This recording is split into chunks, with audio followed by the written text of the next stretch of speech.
அதிமுக வட்டாரங்களில் இருந்து வரும் தகவல்களின்படி, வரவிருக்கும் சட்டப்பேரவை தேர்தலில் பாஜக தரப்பு 60 தொகுதிகளை கோரியுள்ளதாக கூறப்படுகிறது.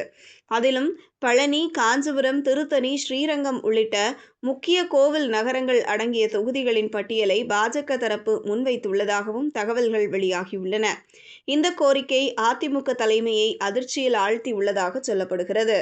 இதற்கு பதிலாக அதிமுக தரப்பு அதிகபட்சமாக 25 தொகுதிகளுக்கு மட்டுமே ஒப்புதல் அளிக்க முடியும் என பேரத்தை வைத்துள்ளதாக கூறப்படுகிறது.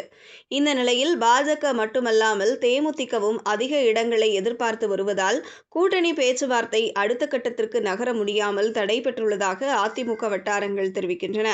தேமுதிக தரப்பிலிருந்து 6 சீட்டுகள் என்ற பேச்சே அதிருப்தியை ஏற்படுத்தியுள்ளதாகவும், பிரேமலதா விஜயகாந்த் இதில் கடும் கோபத்தில் இருப்பதாகவும் கூறப்படுகிறது. இதன் காரணமாக கூட்டணியை விரிவுபடுத்த எடப்பாடி பழனிசாமி எடுத்த முயற்சிகள் தொடர்ந்து தோல்வியடைந்து வருவதாக சொல்லப்படுகிறது.